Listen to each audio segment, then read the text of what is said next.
We love the San Francisco 49ers deep in the heart. Like Joe Montana in the corner, D. Clark. Garrison Hurst, stiff farm going 99. Don't get it twisted, one and all with prime time. John Taylor, Jerry Rice down. It's the 49er Faithful UK show, and a very happy new year to you all. And a very happy end to 2023 as week 17 is done. And the Niners head home from Washington with a 27-10 win, a handful of personal records, and the NFC's #1 seed. Thank you to the Cardinals. A game that was still tight at the half soon became comfortable as collectively and personally, the Niners shrugged off the Christmas Day disappointment with a business-like win in the capital. And before thoughts turn to Week 18 and the playoffs, we'll look back at the Washington game. I'm Gareth Ellis, and it's a happy Victory New Year too. Paul Hope. Feeling pretty good, Gareth. Happy New Year, buddy. Happy New Year to you, mate. Nadgy Paul. Hello, everyone. And it's a very welcome return to El Presidente, Mr. Lee Gowland. Hey guys, how are you doing? Happy New Year. Hope it's going to be a good one. You're taking Welcome back, the voice already? Yeah, well, I'm going to have to take these with the voice because as you've heard in pre-recording, I am still coughing. I'm now 4 weeks into it, and I think it wasn't until about December the 30th where I started to feel a little bit normal again. So I had 3 weeks where it was quite rough, where I just couldn't talk at all. Well, it's good to have you back. Well, yeah, Thank you, totally. mate. So, Happy New Year, gents. Did you get to put pleasure before business and enjoy the game rather than spend time with your families on New Year's Eve? Absolutely. Good. No. To be fair, this was the first game that I can ever remember not watching live. However, I was going to mention it on the show, but you segued in. Felt very strange watching it on the phone, dipping into the Discord group, keeping an eye on the scores, and it was surreal. It kind of added to my experience because by 9:30, I was deliriously happy. Everybody in the venue I was at didn't understand what it meant by #1 seed, baby, playoffs, baby. But I've taken a leaf out of Nadgy's book, and watching the game back when you already know the score with no emotion feels really weird, but enjoyable on the same hand. And you notice little things. And to be fair, Nadgy, I can understand where you get a bit critical sometimes because even though it was a good performance and I knew the result, there was a few things that I was like, not happy with that. Going to talk about that with the chat. So yeah, it's a good experience to watch a game without the emotion. It's so much easier to analyze what's going on, and yeah, you see things you would never see because it's late at night, or it's you're just happy or you're winning, or you're losing and you're not happy. Yeah, no, people should try. It's definitely a weird experience. You can't really put your finger on why and how exactly, but it's fun.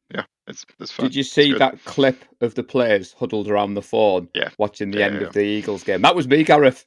I was on my own, running around. People don't understand why I was celebrating, but I had my Niners salute to service top on, which again, always repping. Got to be done, no matter where. We expect nothing less. Lee, did you manage to catch a game? I did manage to catch the game. Actually, I've now kept up my run of 15 years without missing a game. As you'll be aware, the first game I was going to miss was the Cardinals game because I was supposed to be out with a friend who was coming up from Ipswich. But that was the first day I really took bad. I'd come home from York and I was coughing up blood, and I just couldn't leave the house. I was that bad. So I ended up watching the game. Happy days. Every cloud, right? Yeah, silver lining and all. So yeah, managed to watch them all. Fantastic. So now you're back in the saddle, as it were, Lee. Have you remembered to bring the 3 talking points about the game? I have, Gareth, but obviously you're aware that you've already shot one of mine down, but I'm going to go for it anyway. And then now I've just realised actually one of mine I should probably shoot down myself. So off you go, Lee. You're first back. You have the honour. So #1, Ronnie Bell may have Kyle ringing the changes in the playoffs. How pivotal are the injuries going to prove? And Purdy the Maestro, was he a little bit Wilson-esque? Who's next? Nadgy, maybe? I've got records, because we've got to talk about those. Steve Wilkes actually having a pretty good season. And my third point, which obviously is, where's Jordan Mason? I want Jordan Mason. Over to you, Paul. no surprise to anyone listening, I'm on the same page as Nadgy Paul. History made and making history was my first one. Second one is on the money, and I'm not just talking about AP Mooney Ward. Jake Moody came in for a bit of stick earlier in the season. We'll talk about why he's included in this one. My third one, I thought we'd be jumping around number 1 seed, players rested, but as the host, you shot that down in pre-recording.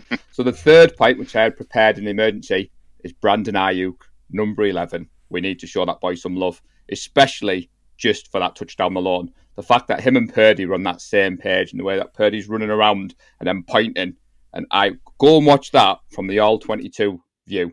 It's absolutely fantastic, to quote my good friend Lee Gowland. I haven't seen that. I've seen an alternative view from sort of down in the end zone. I think either a reporter or member of the public, and that was it was a great view, different angle of that particular play. Let's start with Brock then, since we put it on there. Well, your points. Don't forget your points. I forgot these last time. I still haven't learned. Yeah. Get ready to be shot down. Yeah, ready to be shot down. I've got bounce Brock ability. Nice one. Bye week needed. And I've got a little bit about unsung heroes, which is really perhaps a little bit more for next week. So bye week needed, would that almost be the same as saying how much rest is too much rest? Yeah. I think it might be. Yeah. I think it's more closer to your injuries one, I think. Stay tuned for the next episode where Gareth and Lee will discuss that point in finer detail. For an hour and a half. Might take that, boxing that gloves day on. off. I think it looks like. Anyway, No, let's the night off. go back to Brock. Yeah. That was Lee. Go on in to start. That was your first one, and let me it ask was my first one. Yeah. Before this, let me ask you this: what's your favorite play of the game? It's got to be the Ayuk touchdown. Yeah, mine isn't. Right. It's the dime to Ayuk on the sideline. Right. Yeah. So I particularly like the whole play, not just the fact that he managed to direct him into the end zone and hit him. And this is where the Wilson-esque comment comes in, because the way he escaped the pressure reminded us of Russell Wilson when he was in his prime. Obviously, for years, Russell Wilson has tormented us.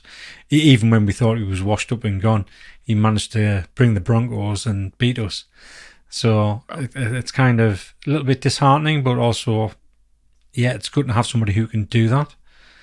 And I think he's underrated, the scrambling ability that he has. Yes, he can run, but it's not just running.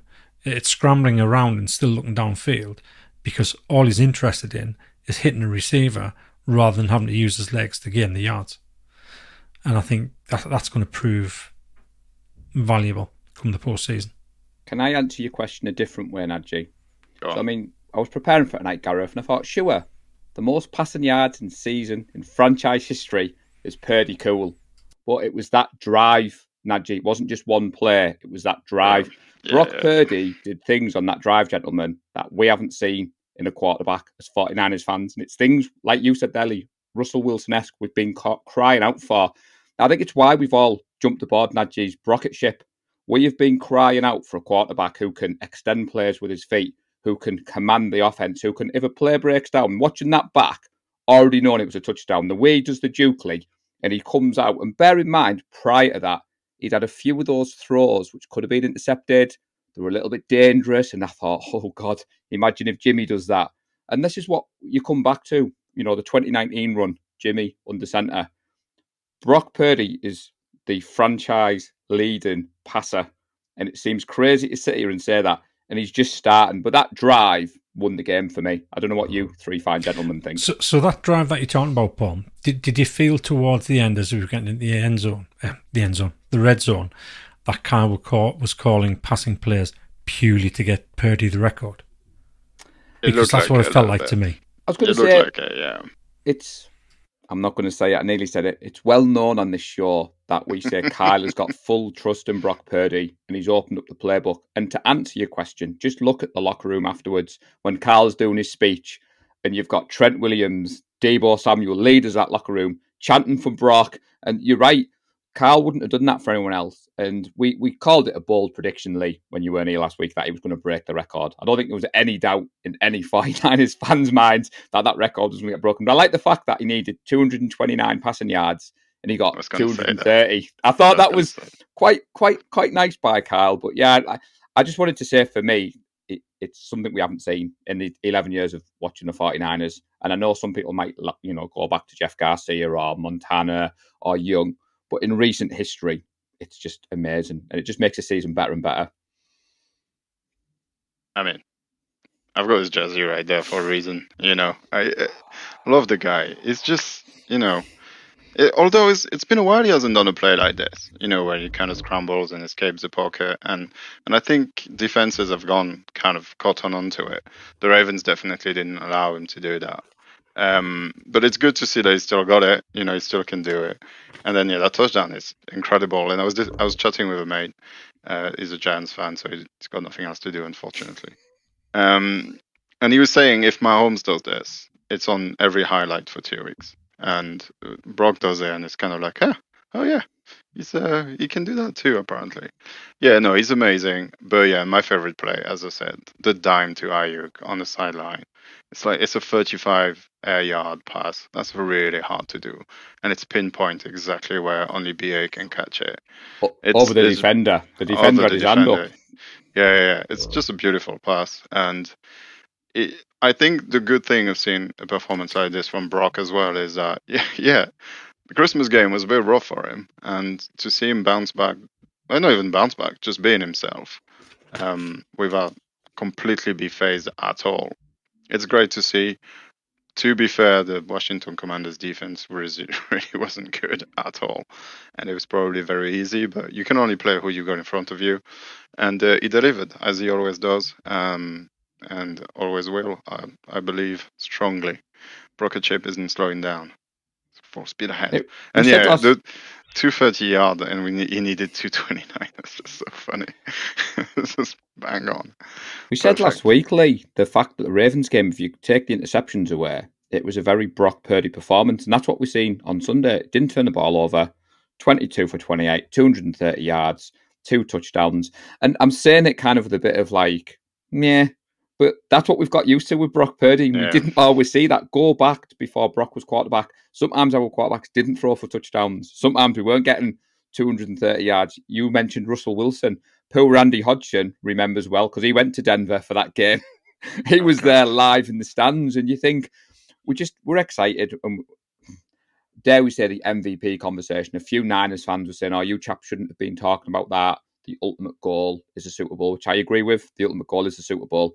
But if Mahomes is doing what Purdy's doing, if Lamar Jackson was putting up the numbers that Purdy was putting up, like you said, Nadgy, the talking heads would be shouting it from the rooftops. I think the fact that he is at the 49ers, he is Mr. Irrelevant, it just seems to kind of be adding that extra fuel. And what I love, it hasn't changed him. I love the way that he turned up before the game day. It just looks like a geography teacher going on a field trip. And then you've got Debo rocking up with the custom-made gilet off Carl Juszczyk's wife with the 13 on the back. You've got all the weird and wonderful fashion sense of the Niners. Brock Purdy just strolls up. And when he goes onto that field, he has laser focus. And I think I was going to talk about the break, but we're not allowed, are we, Gareth? We're not allowed to talk about the number 1 seed in the break. Only in passing. I think we will save that for the next game where it's more relevant. But I think, you've covered pretty much everything I was going to say. The most impressive thing, I think, is Brock Purdy is not only what you see on the field, but it's that in the intangibles, as they always say, which is to have that rough game against the Ravens at home, have all the flack, shut out all that noise, and go out and lead your team without feeling you need to prove something. You just go out and play your game. And it's that quarterback ability that we know that every great quarterback in the NFL has had, that kind of inner strength, that confidence but not arrogance, and that ability to just shrug off the bad games and just go out and play their game. And that's not something I think you learn. It's something you have or you haven't. And to have a player at this age and this level of experience who can just do that, that's a franchise quarterback right there. And then you add to that his actual ability to play the game. Then you've got, I think we know what we've got, and I think we can look forward to the next salary cap depending, good 10 years, I think, of Brock Purdy. We can put all these last 5 years of the quarterback talk behind us. I think he's going to be with us forever. Yeah. There's no way he's going anywhere. That's it. It's going to be a good career, I think, and he's found a home. Yeah, so I don't know that we can really say anything more about Brock. I was interested though, Lee, going back to you since you started, to Ronnie Bell ringing the changes. Yeah, so Ronnie Bell as a kick returner, he makes me very nervous. He reminds me of Kyle Williams. There was the one where he jumped in front of the ball. That could have easily hit him. He shouldn't have done that. He should have kept well away from that. And the one where he could have done the fair catch, but the guy was practically down his tonsils when he caught it. And it's just waiting for something to happen.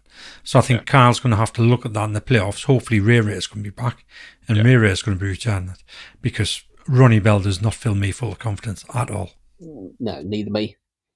Mason took a kick, I think. Yeah, the Mason one was okay, but I'm not sure I would trust him, just purely because we haven't seen him do it more. But it's definitely better than Ronnie Bell. And I don't really want to talk too badly about one of our players, but yeah, it's worrying. We definitely need Ray back. And if anybody's watched the Michigan-Alabama game yesterday, Michigan really struggling on special teams.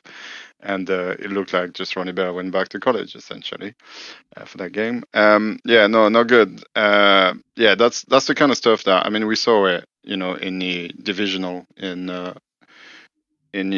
where was it? In Green Bay. Special teams can win you a game, when you're on the road and it's a tough game and it's a playoff.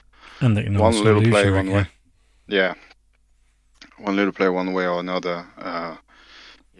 Let's get Ray back there, please. I'd hoped we'd get to the end of the show, Gareth, and on the player watch, but one shining light was when he put the two hands, when he did the first kick return, I think, and he ran out with it under one arm, and I thought, Ronnie, we've had a word about this, son. Protect that ball. And it's kind of relevant, but when I was watching the game, it was quite interesting to see Ronnie Bell in the three receiver sets, and I don't think he did himself very well. There was one of those pop plays that Debo was doing so well on the night. One of them got pulled back because Ronnie Bell was holding, and I think, Ronnie, you're running out of chances here, son. Joanne Jennings has been proved to be a big miss, and this is the opportunity that Bell needed to take, and the fact that they've activated Ray, I don't think we've seen Ronnie Bell trusted with kick returns. I think this might be his last game. It wouldn't surprise me if with Ray back and Danny Gray practicing, and hopefully Jawan back. It wouldn't be surprised me if he was a half scratch going forward. Do the dog ass, because it works. Look at Brandon Ayuk. Segway. Where should we go next? How about Brandon Ayuk? That was actually one of Paul's. Go on, Paul. You've just had to defend Ronnie Bell. Take it away with Brandon. I know, wide receiver expert. Who would have thought? I mean, when Purdy needed a play, gentlemen, on Sunday, just looked number 11's way. And it was a big game from Brandon. Finished with a team high, 7 receptions, 114 yards, 7th 100-yard game of the season with a touchdown. And we talked about it before, that big 17-yard reception in the first quarter on a 3rd down, extending that first touchdown scoring drive to put us up by 7. A few plays later, 22-yard play that resulted in 3 points. And his last reception of the game was that touchdown, and we've gushed over the chemistry that he has with Brock Purdy. I don't know if you guys have been on social media, but after the game, Brandon Ayuk has shared a post of Brock in his jersey with the 1-3 and then added 0-0 next to it. Oh, I saw that. Of a nod, and I like that. I mean, where there appears to be rotation of which pass catcher has a big game, this week it was Ayuk, and it was great to see. We've been high on Brandon on this show for a while, not just because I won his jersey. He's been a favourite player of mine, and I just wanted to pepper bomb some of those stats in there and show them the love. What did you guys make of number 11 on Sunday? Who's going to go first? Stunned silence. Yeah, I can go on. You've been quiet too long. He's been brilliant all season, and he just continues to be brilliant. And he's having the type of season where this is his career season. It's the one that puts him on the map. It's the one where everybody's now looking at Brandon Ayuk thinking, are the 49ers going to give him a new contract? Is he going to become a free agency in 12 months' time? So, yeah, they'll be talking about him in the elite level of receivers from now on. Yeah, he's been Mr. Reliable, hasn't he? It's just you just can always count on him to have, if not a great game, a decent game. He's always around. He's got safe hands, and he's just he still is getting better and better despite being his 5th year now. It's good to see. I've always believed he could. I bought his jersey when we drafted him, and I knew he was going to be a good player, but to that level, I wasn't. Obviously, you can never know, but yeah, it's just good to see. It's good that he's got 1,000-yard again, and yeah, you're right. The chemistry with Brock. These guys are just having fun, and they can trust each other. It's a two-way street. It doesn't work one way. And it's this is a kind of. I hope we can keep him. I know it's going to be very difficult, and we're going to have to make decisions when contracts need to be signed, but. I think it would be a miss to lose him. It's going to be difficult, but that's talk for the off season. Well, you talk about the intangibles, which Nadgy has been high on this show, especially with his running back routes. But go and watch Brandon run a route. He is our number one receiver. His route running is a different level. And the fact that you said, Nadgy, he's the go-to when you need a big player. And it was great to see him get his rewards with that touchdown. I think we keep him. And as well, after he scored the touchdown, Gareth, before you give your thoughts, the next play, he's out blocking in front. And that's just as big in this scheme as it is catching touchdowns. And he's the embodiment of what Kyle Shanahan wants. And you talk about the doghouse now, we laugh about it. But at the time, there was real fear that Brandon Ayuk might not make this team. And look now, we're all thinking, right, he has to be paid. Pay him what he wants. But yeah, it was great to see on Sunday, to be fair, Gareth. That's all I was going to add was he's got all that receiving ability, which there's other receivers in the league. But he adds that with that physicality of blocking, and the fact you could see Ayuk doing many of the plays that Debo does as well in terms of the, as you talked about, the pop passes, the reverses, the end arounds, that sort of thing. He's got that bulk to be able to do those sort of things. We don't need him to because that's Debo's job. But he's got some versatility. He's reliable. He's a team player. He's everything you want in a receiver, and again, another very good draft from a guy that I don't think at the time was on a lot of people's radar as being a pick we would have taken in that draft. I remember it being a little bit of a surprise. Yeah, he was on my mock draft. Yeah, I think there's every single player in the league in the college system is on one of your mock drafts. So that means nothing. Sorry, he was on my final mock draft. I think we jumped the Packers to take him, if I remember correctly, because that's the draft we drafted. Big 99, Kinlaw. So and I can't remember what we traded to go up, but we jumped in from the Packers because we thought they were going to take him, and they probably would have taken him. And didn't they take Jordan Love instead? Yeah, they took Love instead. Yeah. That was that season. I think maybe one of the best draft pick we've ever done. It's controversial. We got Fred and George and all these people, but hang on, I thought it was Moody. He changed his mind. Sorry. We all know the greatest pick is Wish. Yeah, Wishnowski, of course. So, Brandon, what else can we say? Nothing that we haven't already. Wilkes, that was one of yours, Nadgy. Yeah. Turns out is statistically, I can't say it. You understand what I mean? Actually, he's had a better season than Demeco did last year, and he took a lot of flack, especially from us and from everybody early in the season. And I think for good reason. The defense definitely wasn't playing as well as it should have. But we've got better stats there we did last year with one game to go. So I think it's time to give him his flowers. And I think since the bye, we definitely saw a change and an improvement in what we do and how we do things on defense. It helps when you have a player like Mooney that just elevates somehow and just became all-worldly, and probably is going to end up all-pro, I would imagine, if he carries on. He's probably not going to play next week. that's for the next podcast. But yeah, no, I think kudos to him because we all doubted it.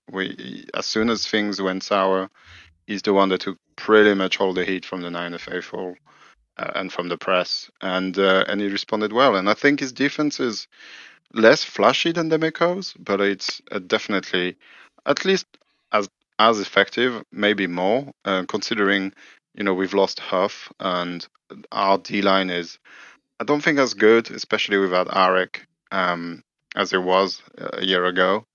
I think I just wanted to give him some credit. I think it's good to see, and it bodes well for the playoffs. You need, what they say, defense wins championship, and defense is definitely capable of doing so. It's good. It's good. Losing so many cornerbacks and having question marks there, and the secondary playing as well as they have. It's I just wanted to give him some flowers. Thank you for a good season, Steve Wilkes. And just because we talked about him getting replaced if Saleh got fired or something, I don't think he's going to go anywhere, and he's probably going to be better next year. So good to see. Do you know what I think's been great with Wilkes, Gareth? That we're known for our front seven. We're known for that disruptive front seven sacking the quarterback. And I've seen a few Niners fans, Nadgy, moaning that we're not getting home on the sacks. But you watch the games back, and the Washington run game, they had some big splashy plays. But in general, we allowed 62 yards on the ground. The secondary, like you said there was a lot of criticism of the secondary, especially the safeties who started on Sunday. Scary Terry, one of the better receivers. We didn't give up those big chunk yards, and I think the defense has finally bought in. I think what we saw at the start of the season was a few teething problems. Bosa was late back in, and it was a kind of, this is how we do it. I think the fact that he came down onto the field, as Nadgy gives full credit for, he's never going back up in that booth. But you're right. I think Steve Wilkes needs to be given a pat on the back, and the defense looks different. And it's quite interesting that Nadgy couldn't say the stat word, because that's normally my job to mess up a saying. But it just goes to show you, Nadgy, we talk about the eye test on this show, but it's nice to see the stats backing up what we're saying. Yeah, exactly. I mean, you look at the second half and being able to shut down a team that was definitely fighting and still in it, and somehow playing pretty well. And that Eric Bieniemy offense is working. As I said in a preview, it's a good offense. It's there; they can get rolling, and their run game is pretty dangerous. I think if they had a little bit more talent and a little bit more buy-in from some of the players, they definitely would get much further, and they would have been dangerous. And having the game tied or very close to at the half, I mean, I didn't doubt, but having a shutout in the second half just helps, and it's good. It's just good confidence building as well. Well, 21 team interceptions, Lee. Interceptions win game. Sorry, that's the final. I'm trying not to talk about Mooney Ward because he's one of my talking points, and Nadgy nearly went down there. You might as well. So I'm glad you mentioned Mooney Ward. So there's a nice segue into me counteracting Paul's comment before. So I think you've been a little bit unfair to Washington there because they did gash us twice for quite a few yards, big plays. Both throws from Sam Howell. The first one was one that beat Mooney Ward down the right-hand side. The second one was in between three players, and he absolutely nailed them. So there's two that went for 20-plus yards. I meant on the run because Washington was supposed to be run heavy. Say on the so, run. It's okay. Thank you for keeping it right, Lee. I've missed you, buddy. We give up the yards. But, I mean, somehow, he surprised me. I thought he was quite good. Good first half. Not so good second half, for sure. But, yeah, good first. I think on the preview, perhaps we hadn't given enough thought to Eric Bieniemy, of course, who is a top offensive coordinator. Will, I imagine, be possibly Washington's head coach in about 6 days' time, maybe. Maybe. And he's got an offense that works, and he's had an offense that's worked against us before. But let's not talk about that. Let's not. There was a hold on Bosa. Come on. He gets held every game, though. Anyway, every play. Do you want to go into Mooney Ward then? I mean, we have to. He's up there, isn't he? Mooney Ward. He came across on a fairly big contract. His fifth interception of the season. You talk about Howell being impressive. They were marching in the red zone. The way he picked him off was pretty impressive for me. And the fact that what we've talked about on this show, even though he was down, he was down. He still took a chance at running it forward, and that whole energy of the team.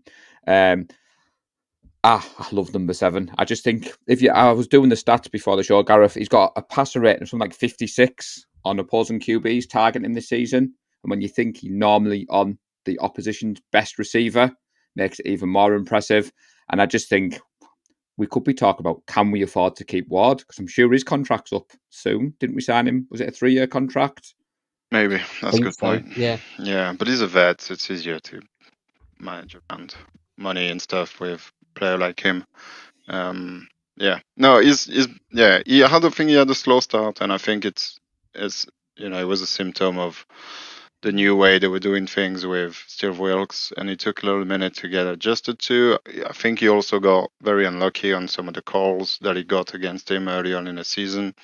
Whether that impacted the way he was playing, maybe a little bit. But recently, he's been absolutely flawless, and I'm still kind of baffled as to why people challenge him and throw his way. I guess they don't really have a choice because Ambry Thomas is on the other side and he's playing really well too. So you kind of have to throw it to someone. But yeah, no, he's ramping up again. It's a good sign of our defense playing really well. And you always know, we're in a red zone and they're marching and maybe they'll score, which I really wanted to, by the way, but never mind.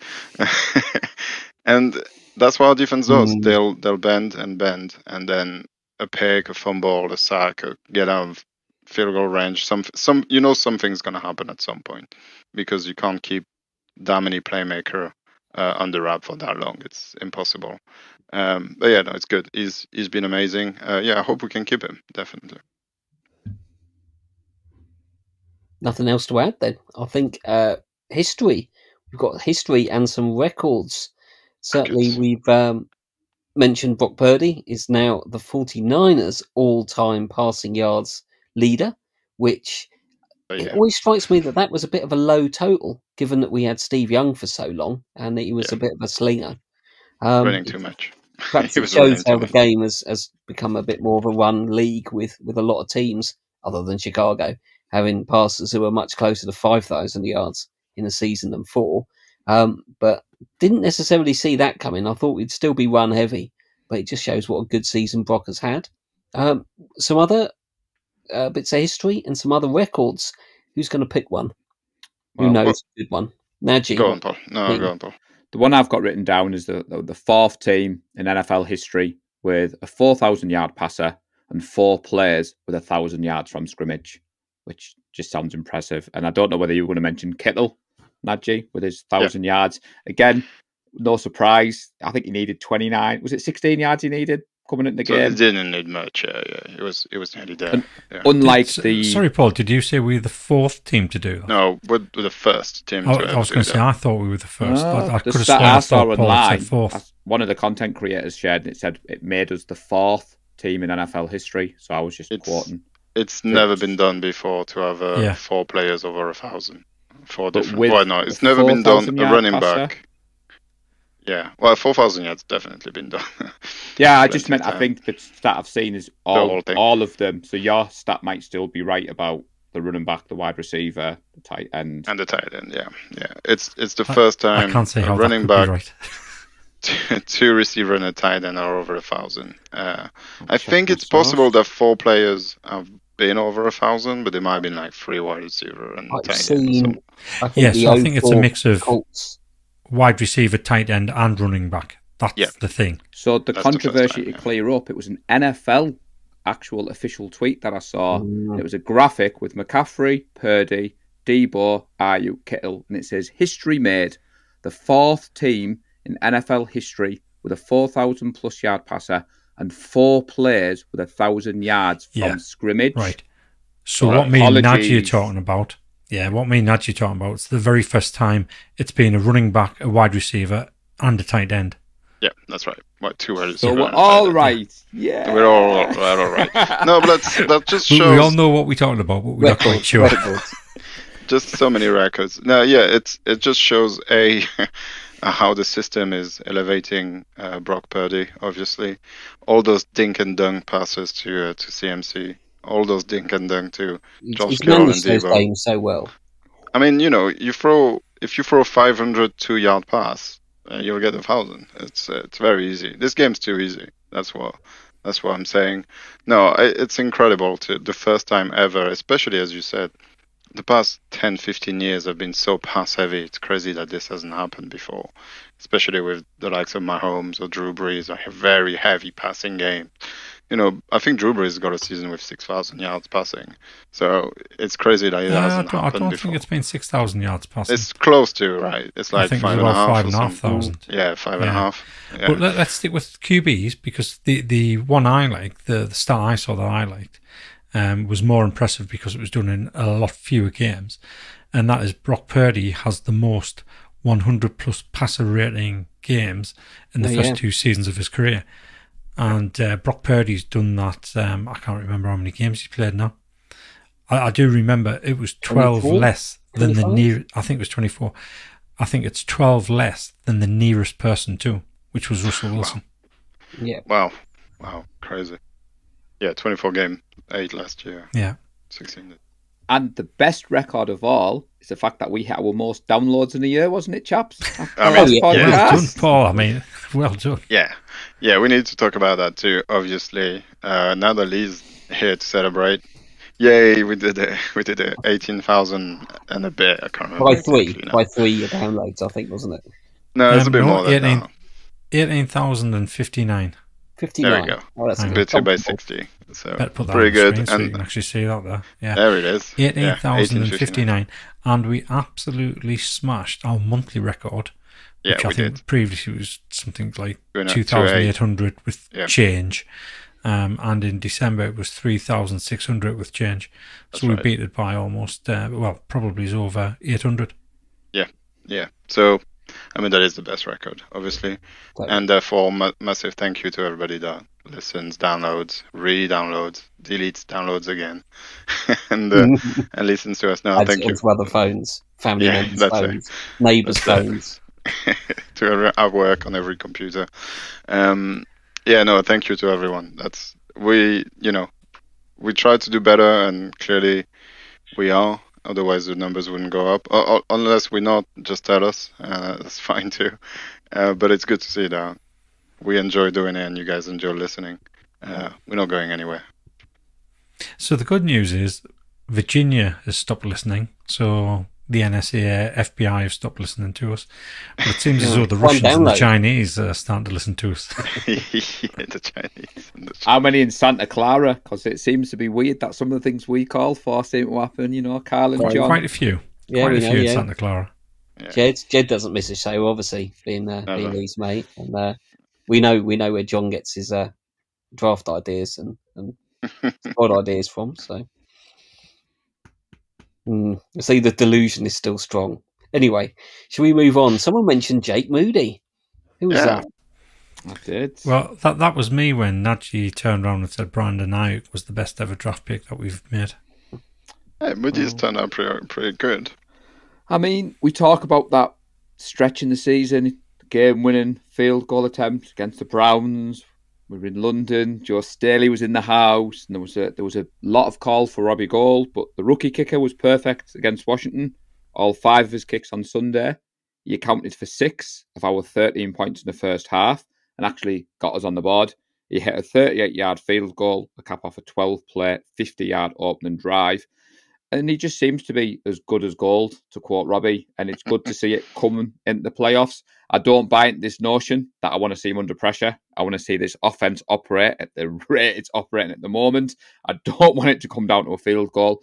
But I think it's been proven right that John and Carl went cheaper and younger at the position. There was a lot of talk about where he was drafted. I know Jason Aponte is still not very happy, and neither is John Chapman. If you haven't seen Chapman's reaction to the draft pick, just search it on YouTube because it is pretty funny. But again, we're talking about a show where records have been broken. I think Jake Moody's come in and surpassed expectations, even ours.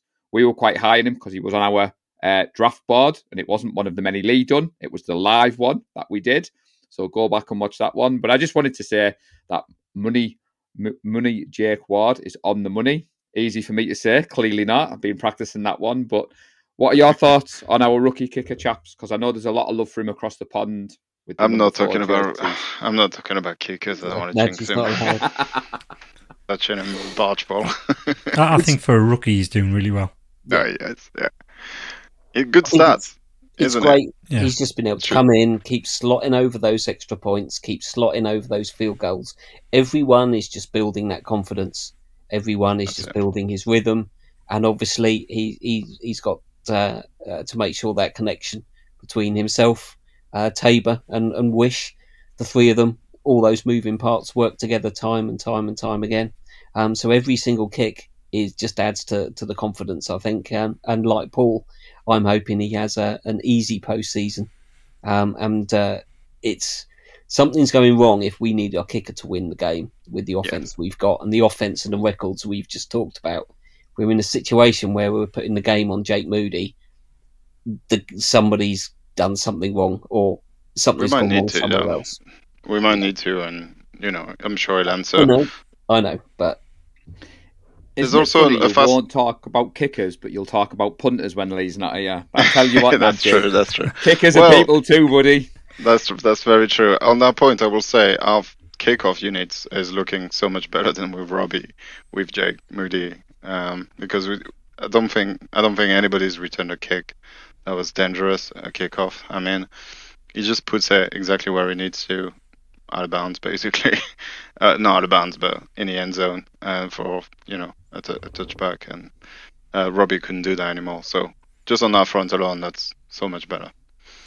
I think with the impending time there and Gareth's need to shoot off at 9, I think we need to rip off that band-aid and get that crappy predictor league up. Good. We'll move to that. We did. The only other thing we mentioned was injuries, but let's save that for the next show when we've got an injury report to talk about. Let's go to the score predictions, which I know that Lee has been missing terribly over the last couple of weeks. Take it away. Who's in charge of the board? Nadgy. There you go. It's me usually. Pretty good week overall, I think. We obviously all got Niners win. Lee and I got 5 points, not quite close enough. Both of our scores were really closely, so obviously we went close enough. Paul with the 7 points, he got within 3 of the Commanders with predicting a 13. And Gareth with its biggest gain of the season, 10 points. Nailing the Commanders' score and the win, obviously, by the Niners. That's 10 points. The table looks like this. Joint first, Paul and me, in first position and with 78. Gareth now third with 70. Yes. And Lee bringing the rear now for the first time this season with 68. So it's only 10 points. Again, 10 points you can score in one game. If you score 15, somebody scores 5, you're right back in it. So yeah, all to play for. One more season game. But on that note, before we go further, I did tell you I had a surprise, and I bought this a while ago because I thought I would make this competition a little bit better, and therefore I have bought a trophy for whoever wins it. So that last drive of Mitchell not scoring is even worse, because I'd have had 34 points and I was ready for Gowland to explode. So that's nice. So I'm going to be honest. I was going to go for tacky and make it like a funny trophy, but I couldn't really find anything online. For the people that are listening, jump on YouTube and you can see it. And whoever wins it, I'll send it to you. And you can display on the back somewhere. It says prediction cup winner, and I thought we could just have it. Wow. Whoever wins it, add something to it, maybe goal, whatever, and then the next year you just send it to whoever wins it, and it just stays in the family. And can you take a photo and we'll add it when we post the podcast? Yeah, so I'll take a picture. Because you can't correct see. Oh, there you go. If I do it like this, it just says prediction. I'm giving the colours as well. Oh, this is pure gold, by the way. Is that Jordan Mason on the top? Yeah. I'm going to hedge. I'm going to hedge. Action is the other season. But yeah, there you go. I really wanted to do a tacky thing that looks stupid, awesome. But it looks actually really cool. So I take it that you've never ever watched The League. No, I've never watched good. The League. Right, that's all I'm saying. Not going to say any more then. Right, okay. Not But yeah, there we I go. am It's currently here. in the table. I'm not saying any more. I don't want people to think that I bought it because I was in first place. I bought it actually. I was third, I think, when I bought it, and it took a while to arrive. But Well, there you go. it's the power to the NFL. It's everything to play for, and I think week 18 is going to be a tough one to predict. Probably the most tough because we don't know who's going to play, and we don't quite know. Yeah. There's nothing at stake for us. There's not very really anything at stake for the Rams either. I don't think. I think they're guaranteed. I think they can drop to 7th. They can't go to 5th. That's right. We'll talk about it on the preview, but they Gareth, can't. Sorry, Lee. How do you do that thing where you change your score? Because I'm never doing that again. Because on Thursday I had 45-10 and I circled it and I thought, nah, I'll change my score. And then I was watching the game back and I was like, Gareth Ellis, I'm blaming you for that.